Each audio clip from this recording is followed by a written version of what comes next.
ओम। स्वामी ब्रह्म मुनि आत्मचरित्र, पांचवा अध्याय। विशेष अध्ययन और कार्यकाल। जालंधर से मैं अमृतसर आया।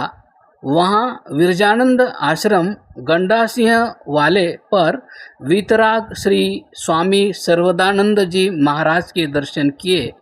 पुनः उनकी प्रेरणा से मैं जामपुर जिला डेरा गाजी खां चला गया। वहाँ रहते हुए एक चरखा 5 तकले का पैरों से चलने वाला मैंने बनाया था। वहाँ मैं कुछ मास रहा। लौटते हुए गुरुकुल मुल्तान भी कुछ मास ठहरा। वहाँ उस समय श्री पंडित चमुपति जी आचार्य थे। उन्होंने मुझसे मांडुक्य उपनिषद पढ़ी थी।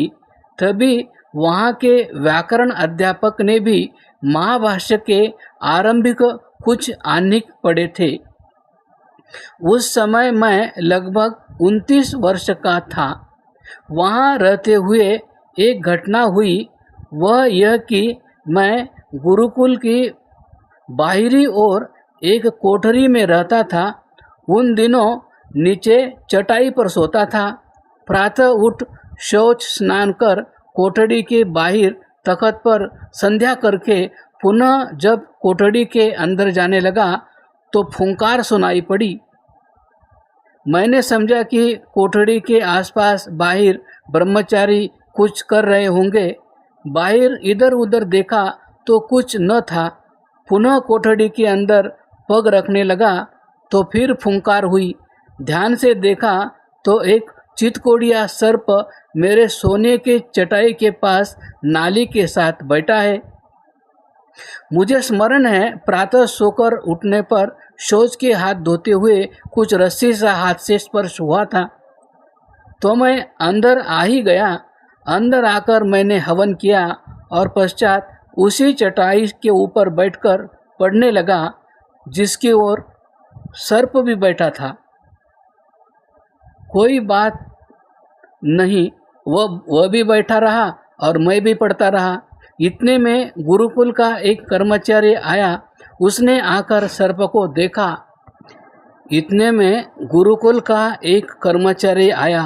उसने आकर सर्प को देखा और वह बोला, अरे ब्रह्मचारी जी, सर्प बैठा है।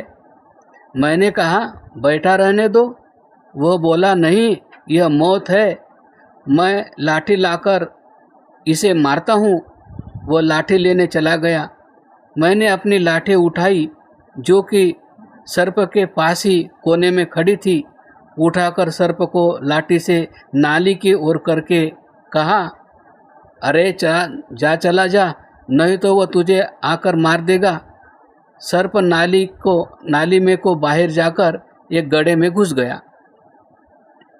मुल्तान से फिर मैं श्री स्वामी सर्वदानंद जी महाराज के पास आया तो उन्होंने मुझे हरदुआगंज साधु आश्रम पर भेज दिया, क्योंकि वे स्वयं तो अमृतसर गंडा सिंह वाले विरजानंद आश्रम पर पंडित ब्रह्मदत्त जी जिज्ञासु के साथ रहते थे।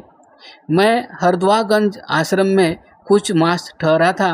वहाँ मेरे प्रारंभिक विद्यार्थी पंडित शिव कुमार शास्त्री थे, जो पंजाब आर्य प्रतिनिधि सभा में महोपदेशक रहे।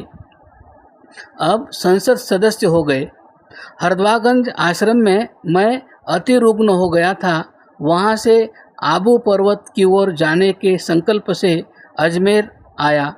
अजमेर में मैंने अपनी सर्वप्रथम पुस्तक ईशोपनिषद का स्वरूप नाम से प्रकाशित कराई, जिस पर लेखक प्रिय रत्न विद्यार्थी नाम दिया है। इस पुस्तक में पंडित सातोलेकर जी के अर्थों का खंडन है, जो अर्थ ऋषि दयानंद कृत भाष्य और सिद्धांत के विरोध प्रदर्शक थे तथा ऋषि दयानंद कृत अर्थों का मंडन किया है। इस विषय में पुस्तक प्रकाशन से पूर्व सद्धर्म प्रचारक और आर्य मित्र में मेरे लेख भी छपते रहे।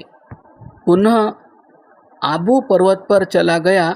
आबू जाने का मुख्य लक्ष्य था योग सीखना। क्योंकि ऋषि दयानंद के जीवन चरित्र में पढ़ा था कि ऋषि दयानंद को आबू पर योगी मिले थे, उन्होंने उनसे योग सीखा था। मैं वहाँ पहुँच गया और वहाँ हठयोगी दत्त स्वामी तथा राजयोगी ऊंचे साधु एवं स्वामी शांतिनाथ आदि महात्माओं से समागम और योग का लाभ प्राप्त हुआ। आबू से गुरुकुल होशंगाबाद में आ ठहरा। वहाँ मुख्याध्यापक का कार्य विशेषतः अष्टाध्यायी का अध्ययन कराया।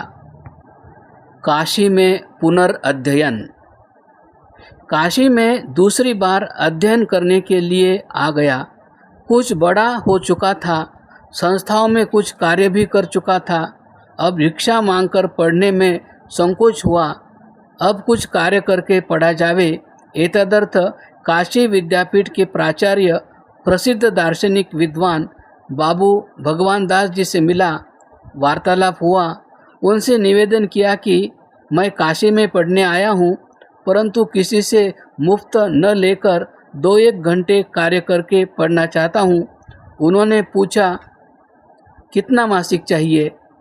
मैंने 15 रुपये कहा।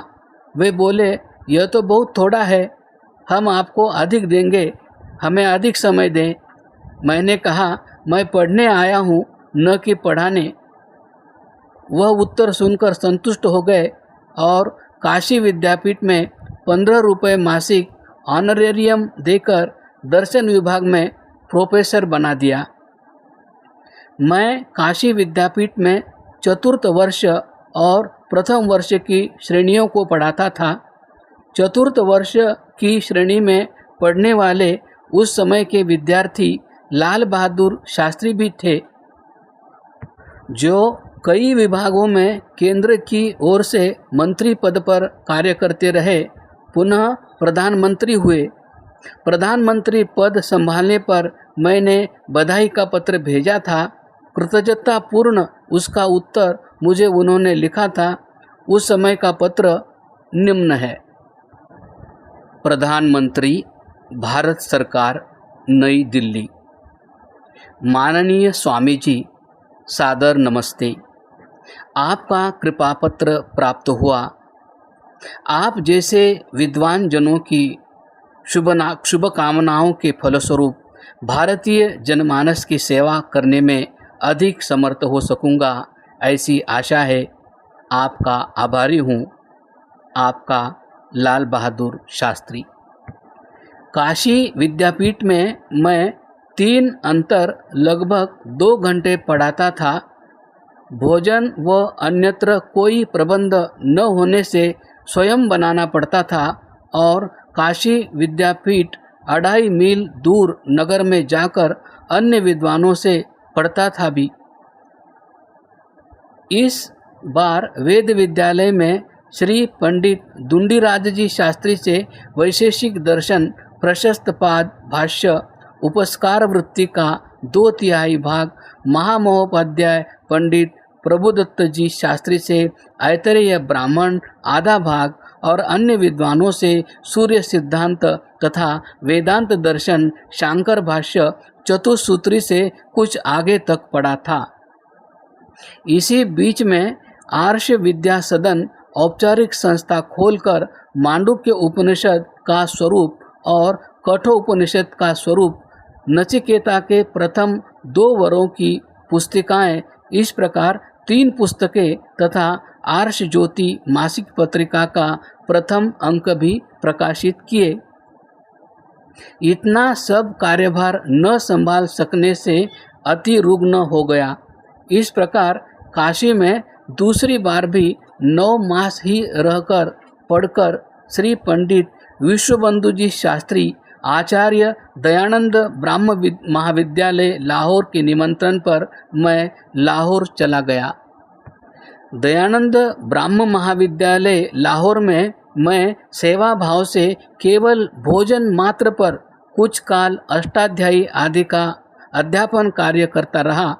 वहाँ रहते हुए ही वेद का यमयमी संवाद पुस्तक लिखकर तैयार की, जिसे निबंध रूप में श्री महात्मा हंसराज जी की उपस्थिति में विद्वत परिषद में जालंधर में पढ़ा था। दयानंद ब्रह्म विद्यालय में रहते हुए मेस्मरिज्म और हिप्नोटिज्म के परीक्षण तथा खेल भी किए। लाहौर के चिड़ियाघर के में सिंहों के ऊपर हाथ डाले, उनके पसवाड़े, पीठ, कान, मुख पर भी हाथ फेरे।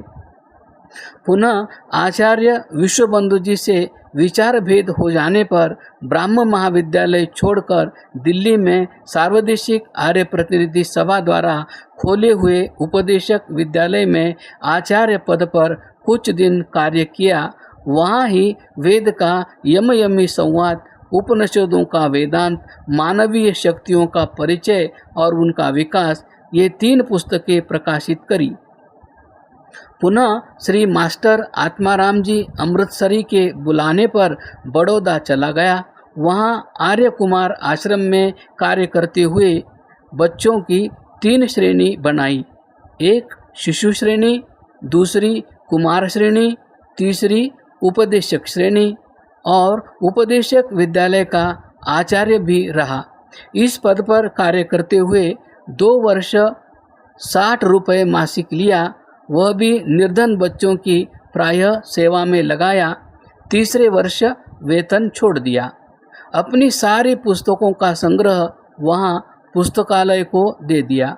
यहाँ न रह सकने का कारण था कि संस्था सेठ की थी। सेठ को वेद से क्या काम।